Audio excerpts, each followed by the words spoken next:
reading in the following month, because I took the executive decision to let myself just read holiday books in December, because my fall has been quite short, because my summer has been long, and I feel like I will need some time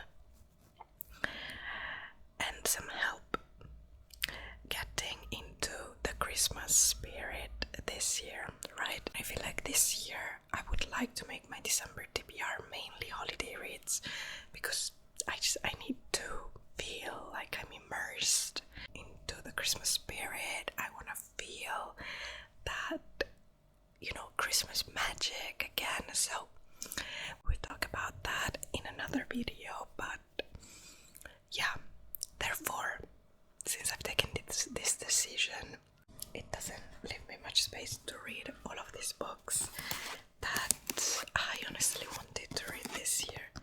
But yeah, it's gonna be pushed to next year. We cannot be reading all of the books anyway.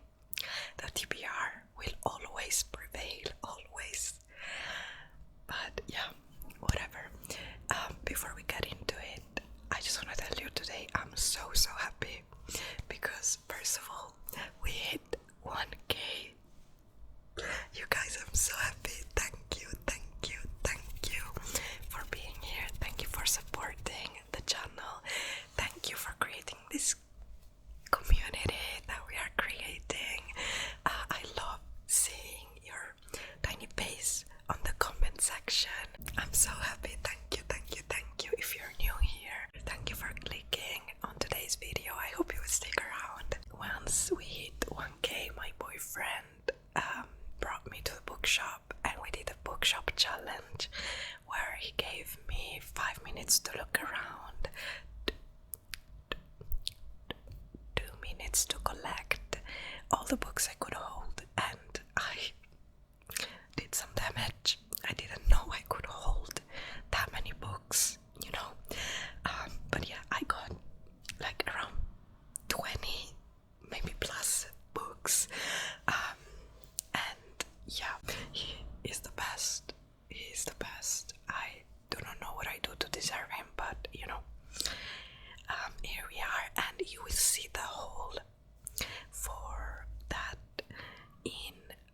during Bookmas. It will be one of the Bookmas videos, so you have that to look forward to, and I can't wait to read all of those books. There are so many. You will see some today actually, but yeah, the complete haul will be during Bookmas.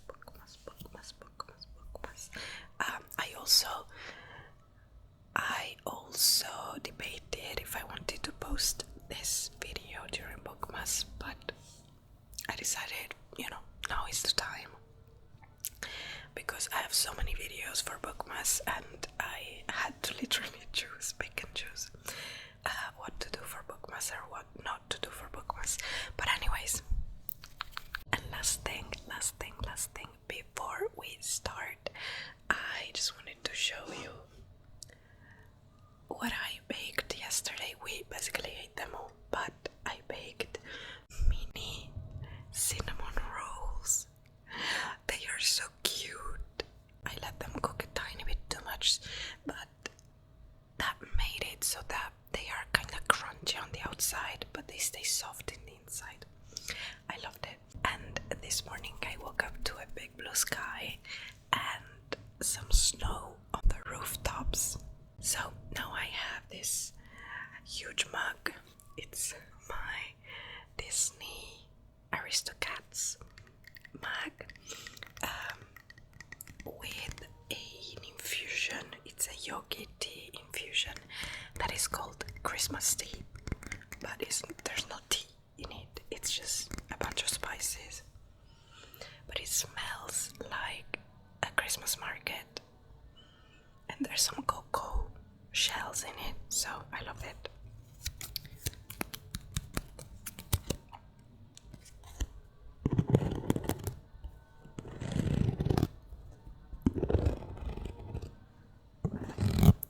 Anyways,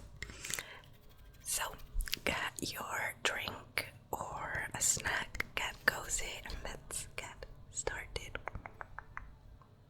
Unfortunately, I had to cut my nails,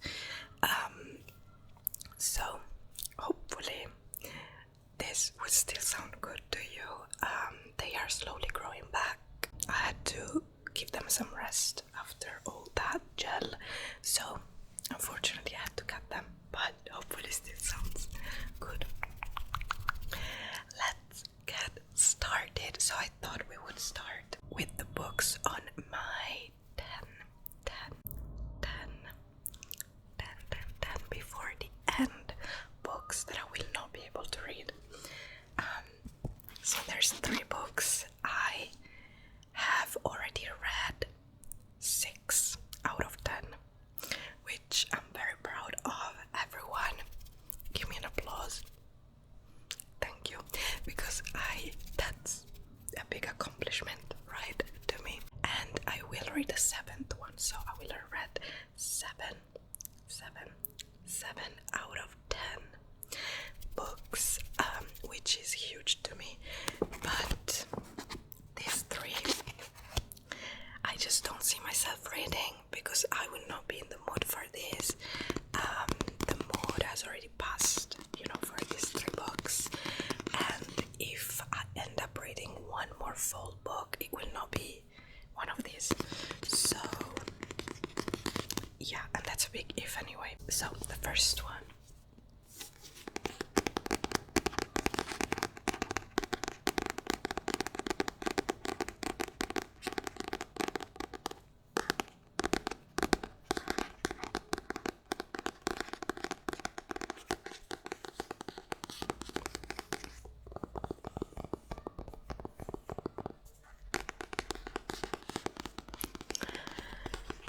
That is the 7-year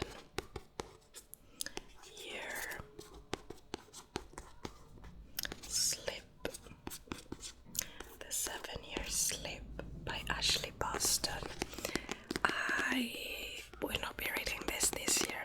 I really wanted to get into Ashley Boston this year. It didn't happen. Whatever,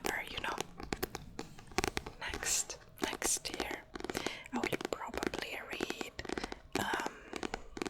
a novel love story or Sounds Like Love before I get to this at this point. But yeah, this is the 7-year slip. It's a magical realism romance where this girl lives in this apartment that kind of travels back 7 years into the past and ends up meeting the guy who lived in her apartment 7 years ago, and they fall in love in some way. I don't really know how that works, but I love magical realism, so I know I will like this. And Ashley Boston is such a well-loved author. It's not at all a long book. It's like barely 300 pages, so yeah, but unfortunately I didn't read it during fall, so I don't see myself reading it before December at all. I have plans for other books, so that's the first one. The second one of my 10 before the end I will not read.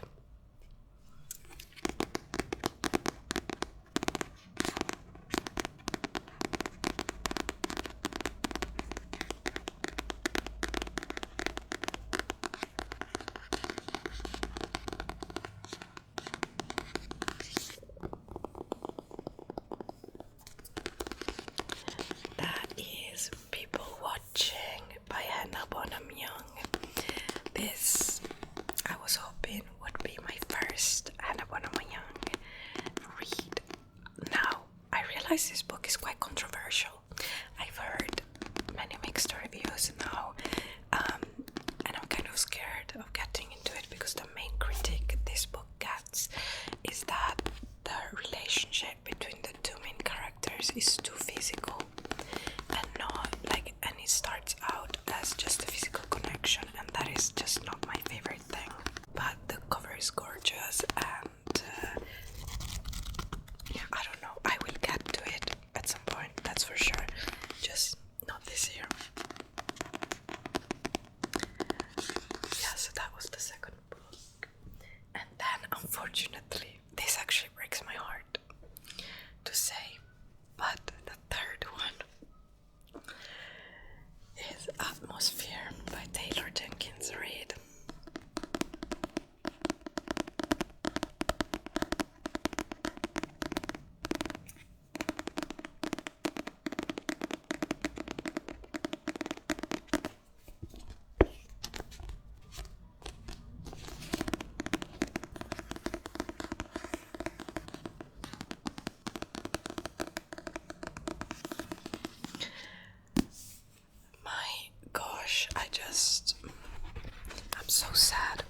have to read this. I am so sad.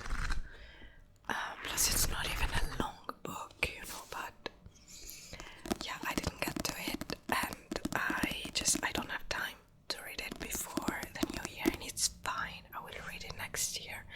I will read it before any new books of hers comes out. But yeah, it kind of breaks my heart because she's one of my top favorite authors, and yeah, the fact that I haven't read it kind of makes me sad. Plus, I've heard so many good things about this book. Like, I have no doubt that it's amazing because I love her writing, you know. So yeah, unfortunately, it is what it is. This book, if you don't know, follows one of the first women who were accepted into this astronaut program to study to become an astronaut. It's set in the 80s. It's kind of an historical fiction. So you see what NASA was in the 80s, and you know, women starting to get their foot into this space. I wonder if they actually go to space. If you've read this book, don't tell me, because I want to find out for myself. But if they do, I would love that because I'm obsessed with space.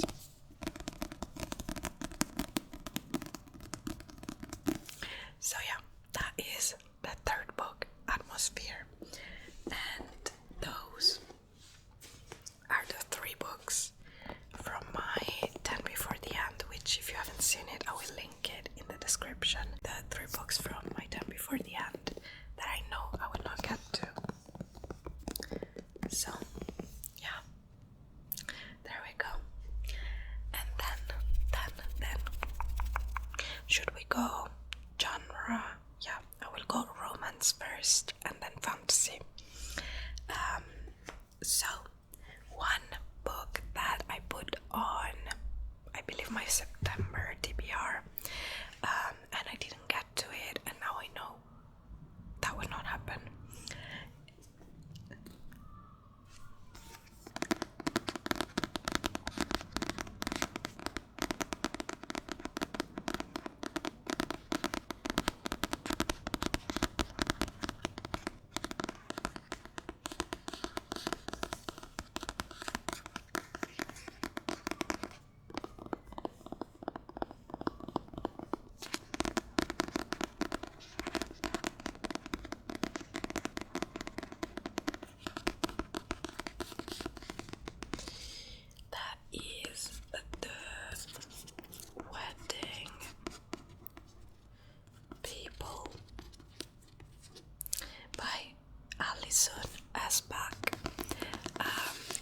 This book went viral this year. It was so popular that even non-readers read this kind of thing.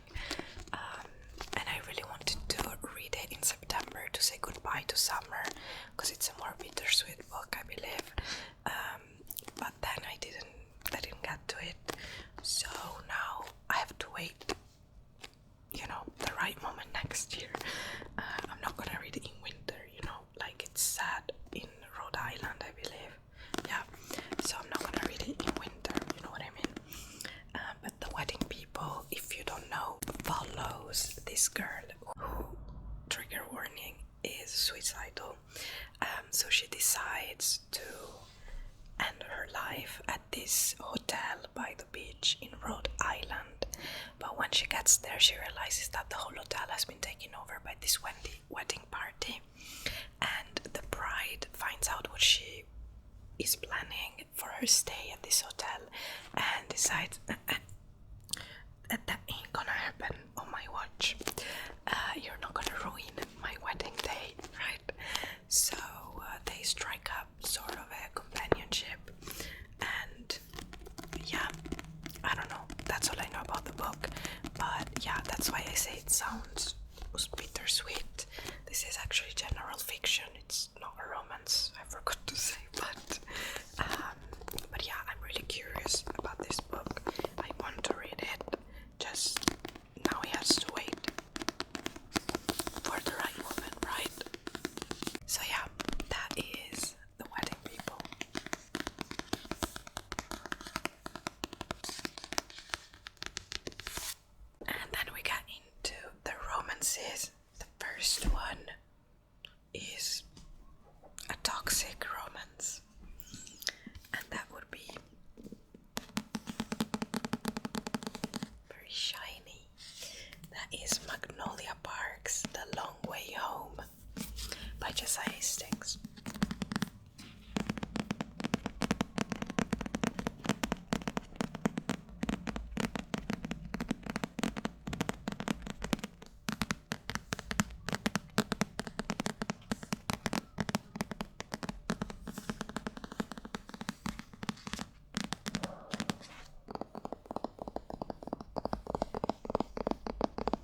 says on the back, I'll wear it like a badge of honor forever, that he loved me first, that he loved me at all.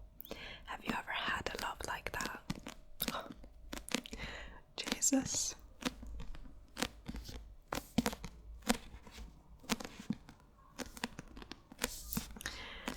Yeah. So this is the second book in the Magnolia Park series, which is constituted by kind of two different series interwoven and interconnected with each other, which is Magnolia Parks and Daisy Hates. So I also have Daisy Hates, the Great Undoing here, because I have a plan.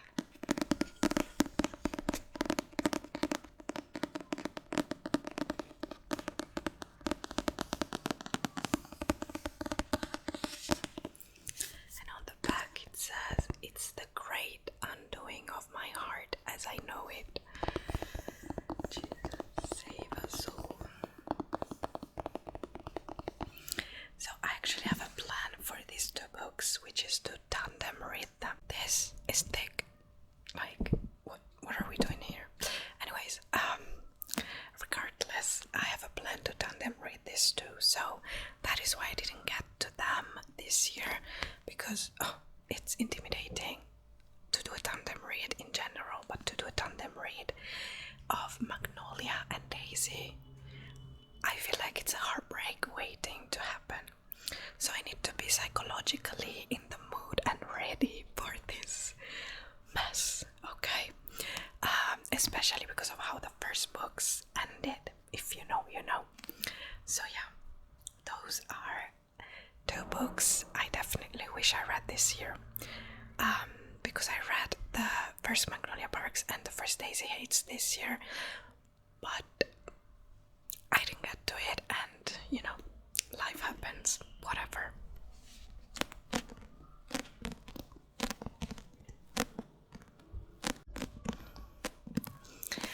Yeah, if you don't know what these books are about, they are kind of a gossip girl set in London. That's what everyone describes them as, and I agree, 100% agree with that description.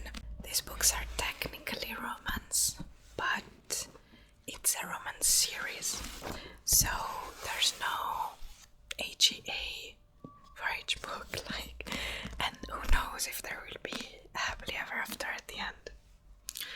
We don't know, but yeah, it's kind of a character study on this group of rich people in London. London is a very prominent figure in the book, which I loved, and I highly recommend, if you can, to go to London to read these books, or at least one of them. That's what I did with the first book, and it enhanced my reading experience by 1,000, you know. But yeah, it's very toxic. All the relationships, family, friends, lovers, all of them are toxic in these books. So you need to be ready for that if you're interested in reading them. But honestly, it's worth it. I'm not at all into toxic relationships and stuff, but seeing the way it's written as like this character study type of thing is very interesting. So I think it's worth it in the end. And the writing, Jess Hastings' writing is so good. Honestly, so poetic. Amazing. That's my favorite part about these books, right? I'm definitely 100% a Daisy girl. I'm not so much of a Magnolia girl, and I feel like there's this divide. I'm definitely a Daisy girly. I loved Daisy Hates, the first book. I loved it. I love the couple that is portrayed in that book, so I cannot wait to get into this. This is shorter than The Long Way Home. But yeah, and I loved the way the first Daisy book ended. I felt like it was very on character, and there was a great character arc, so I appreciated that. But yeah, those were Daisy Hates the Green-Eyed Undoing and Magnolia Park, The Long Way Home, which I want to tandem read. It will happen at some point next year, I promise. And last romance book I have here is actually a new addition. You will see it in my last haul of the year during Bookmas. And I've been hearing so many things, so many good things about this book, and I know I will like it because it's one of my favorite tropes.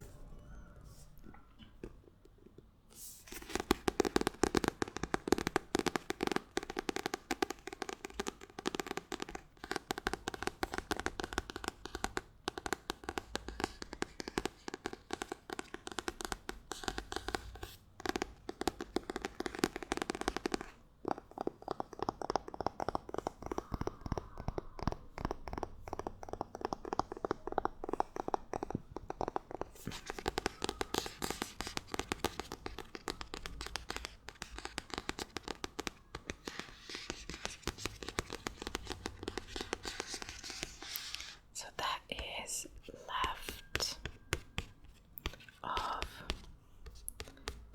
Forever. Left of Forever by Tara DeWitt.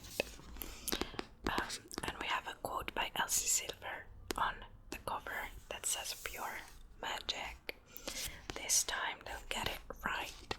So this is a second chance romance where they fell in love when they were really young. They had a kid, they got divorced, I believe, and now they are, trying to fix it because there's still a lot of feelings. So they go on this road trip, just the two of them, no kids, no anything, and they try to fix it. And yeah, it's a second chance romance, which is becoming one of my favorite tropes. So I love the fact that the characters are in their 30s. So I love when, they are a bit older. We're not talking about, early 20s characters. I feel like it adds a certain layer, especially to a second chance. But I've seen so many 5 stars for this book, so I cannot wait. Plus, I love a road trip, camping kind of vibes, and this cover is truly breathtaking. I love it.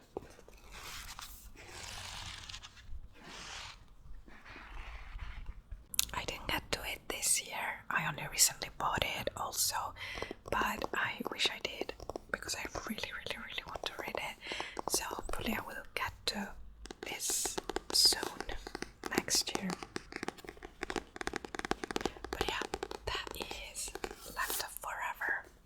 And that was the last romance.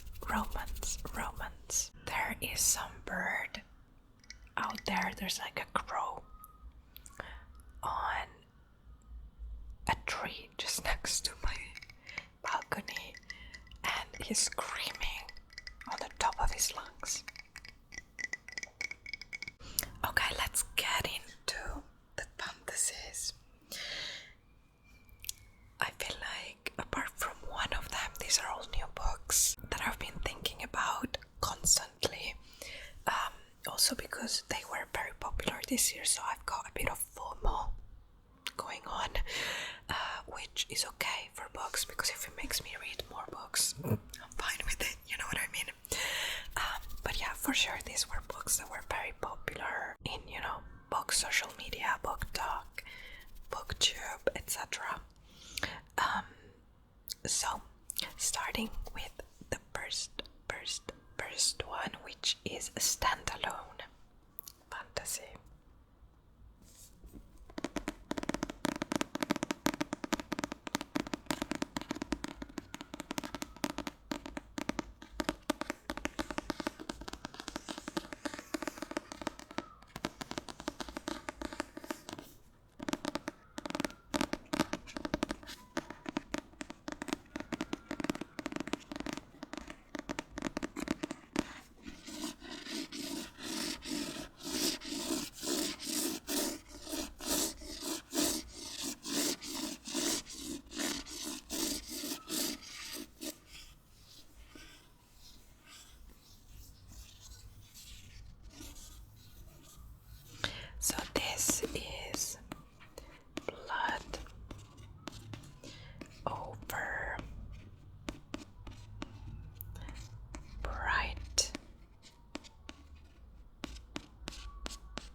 this is a standalone fantasy, which initially was the main reason I got interested in it before knowing what it is about. Because actually the magic system sounds very unique, and I love a unique magic system, especially when you read a lot of fantasy and fantasy romance. They can start to kind of feel the same, and that's true with any genre, I guess, because there's like specific characteristics a book needs to have to be considered a certain genre, right? I don't really know a lot about this book, but I know that the magic system consists of these, is it typewriters? I don't know, that create spells kind of thing. So I feel like that's really interesting. Let's read the back so we can get to understand this book a bit better.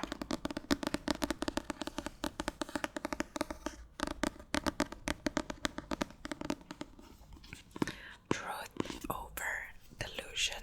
For 20 years, Siona has devoted every waking moment to the study of magic. When she finally achieves her ambition to become the first woman admitted to the High Magistracy at the University of Magics and Industry, she finds herself undermined at every turn.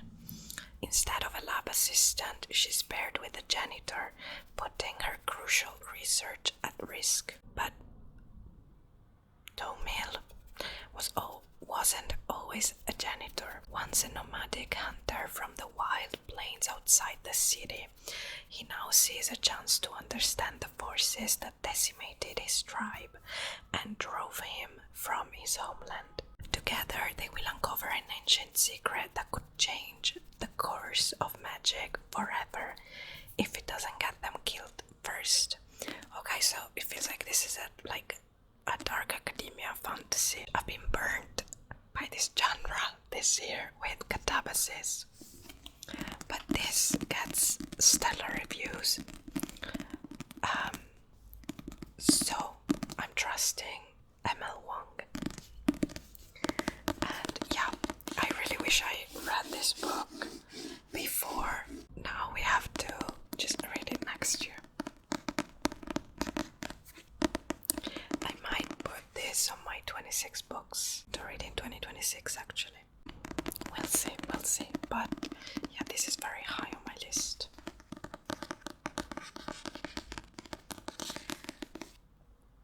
So that is Blood Over Brighthaven.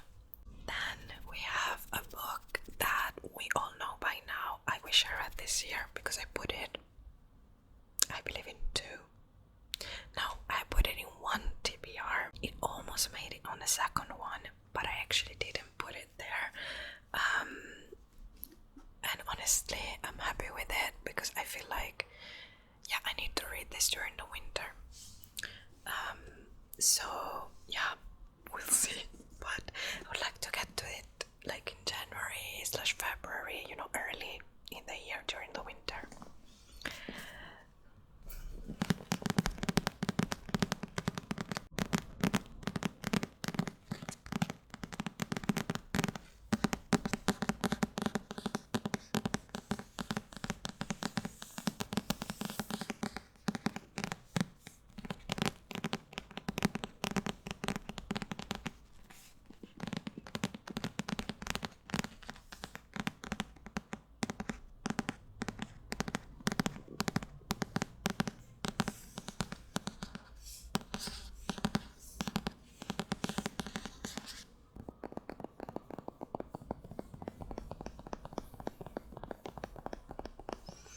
So this is Quicksilver.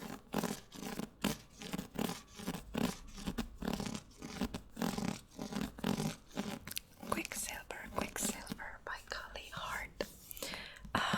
I feel betrayed by the publishing industry because they need to stop changing up the covers mid the series.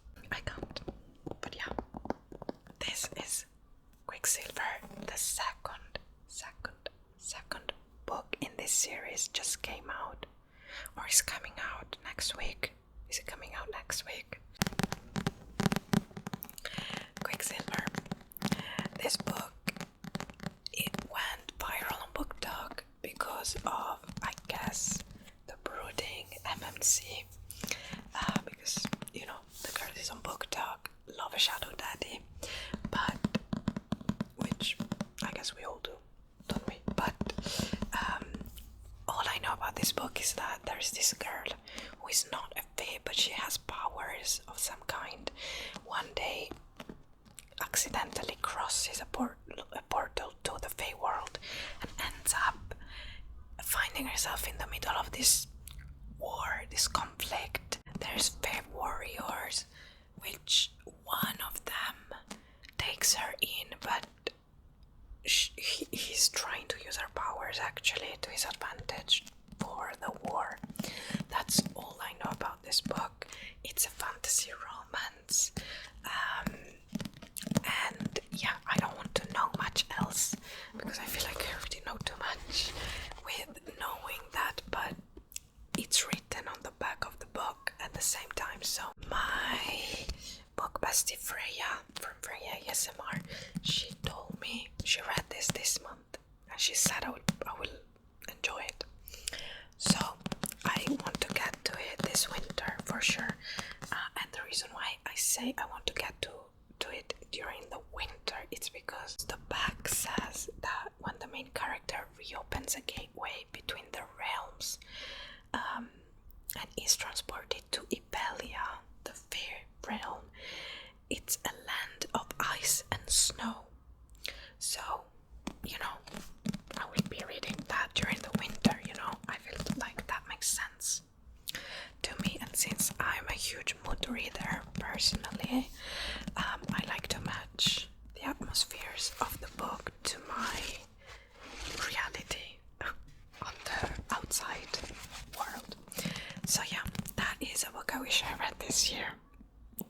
Yeah, I feel like I've been thinking about this book since like June, and I bought it because I was in a huge mood for, you know, 600 plus pages fantasy books, and then I didn't read it at that time and the mood didn't come back for the rest of the year. So yeah, but definitely this will be on my winter TBR for 2026. Moving on, we've got two more books, which are both books that I bought in my bookshop challenge thing that I did with my boyfriend. One of them is very popular, the other one is a new release. So, first one.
Which went maybe not viral, but it was very, very popular at some point this year. I believe it's an enemies to lovers. He is her greatest enemy and her deepest desire.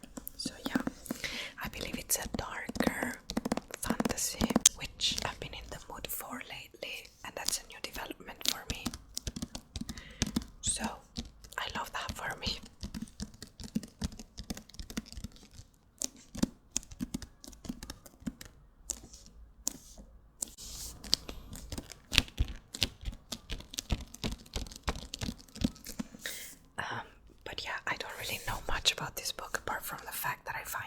gorgeous, and it has the gorgeous sprayed edge to go with it. I love this. It has gorgeous end page art.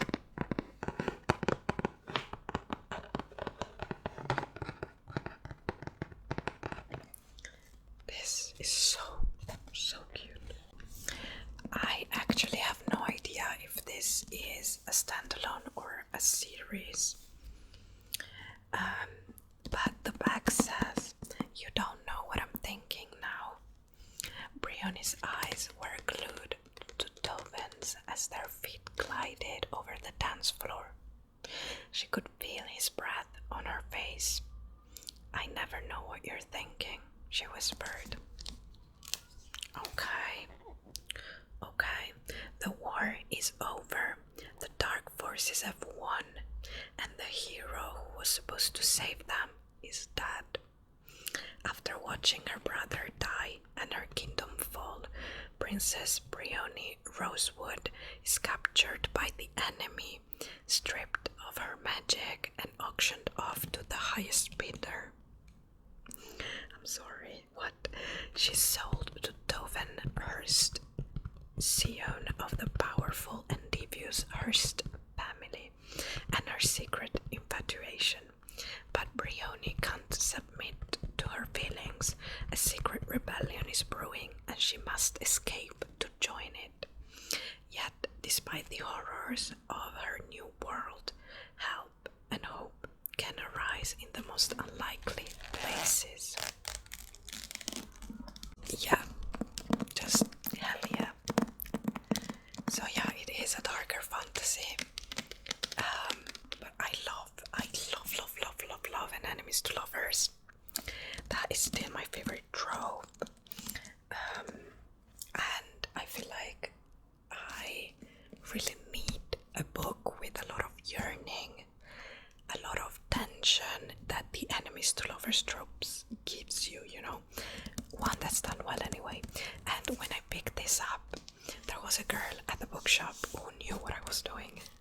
Because she saw my boyfriend call out the countdown to start the timer, and she laughed. And then she was standing next to this book, or you know, where it was displayed, and so I ran there to snatch it up, and she was like, "Oh, that's a good one." And I was like, "Yeah, girly, yeah, you got it."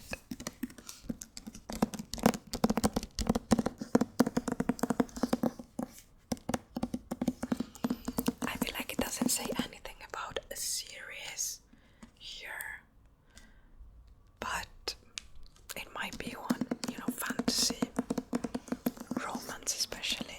Fantasy romance is almost always a series, but anyway. That's a book I wish I read this year, but I definitely will read it next year. Definitely. You can, you know, count on me for that. You can quote me on that. And if it didn't happen next year, well, someone hold me accountable, please. But that brings us to the last book, which is kind of a new release. When did this come out?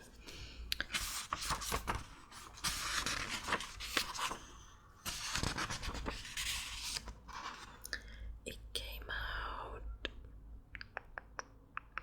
well, it doesn't say the month, but it came out this year. I think it came out in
It's by Stephanie Garber. This is Stephanie Garber's debut adult fantasy. Because she's the author of the Caraval series and was Once Upon a Broken Heart trilogy. But those are young adult fantasies. So this is her debut adult fantasy, and I'm so happy I found this cover because it's my favorite version of this cover. It's so old Hollywood, and it's so on theme for the book, so I love this cover. I have to say, like, this was priced exceptionally high for what it is, right? Because it's not like a special edition, it's just a hardcover with black sprayed edges, you know what I mean? It doesn't have anything special about it apart from the naked hardcover, which looks gorgeous.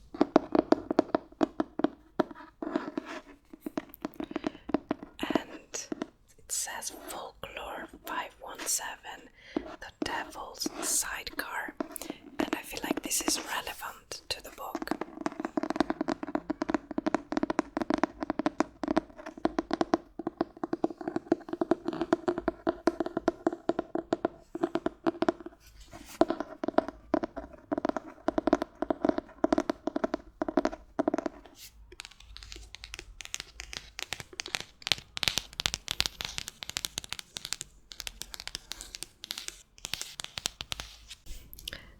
This is definitely a book I wish I read this year. I even put it on my anticipating new releases video. I really thought I was gonna get to it, but there's just no way. I feel like now, I don't know, I have to wait to be in the mood for this. I will definitely read it next year, but yeah, I was hoping to read it this year, and this would be it's not my first Stephanie Garber book, because I read Caraval, but I only read the first Caraval book. I never completed the series, and it's been like years. I was like in high school, so yeah, this would be my first Stephanie Garber in a while. I don't really know much about this book. Let me just read you the blurb because I'm bad at explaining this. It starts with a class in an old movie theater. Folklore 517, local legends and urban myths, taught by a woman called the Professor, which I love. Most students believe the Professor's stories are just fiction, but Holland St. James has always been convinced that magic is real. When she tracks down a local legend named the Watchman, who can supposedly tell you when you'll die, the world finally makes sense. Except that the Watchman tells her she will die at midnight tomorrow unless she finds an ancient object called the alchemical heart. With the clock ticking, Holland is pulled deeper into this magical world in the heart of Los Angeles and into the path of a magnetic stranger. Everything about him feels like a bad idea, but he promises Holland that her sister sent him to protect her. As they chase clues and stories that take them closer to the alchemical heart, Holland realizes everyone in this intoxicating new world is lying to her, even the stranger. And if she can't figure out whom to trust, not even the alchemical heart will save her. So that sounds really intriguing, and I've seen a lot of reviews of people saying that you really cannot trust anyone. You do not know where this book is going. You cannot keep up with all the lies. So that really intrigues me, because I love an unreliable narrator, which I don't know if this book has an unreliable narrator, but I love, putting the puzzle pieces together, which is why I loved thrillers once upon a time. I don't really read thrillers anymore, but I love that element, right, in my books. So I feel like I will really enjoy this book. Now I just have to get to it, but definitely wish I read it this year. Those were all the books I wish I read this year, but didn't. manage to read them next year. Let me know if some of these books are also books you wish you read this year but didn't get to them. Let me know your books you wish you read this year but didn't, right? And the ones that maybe will be on the top of your 2026 TBR. But yeah, those were mine. I hope you enjoyed this video. If you did, don't forget to click the like button and subscribe if you're not already. Join our Bookish family and let's yap about books. Hopefully you will have a great rest of your day or night wherever you are, and hopefully I will see you in the next one.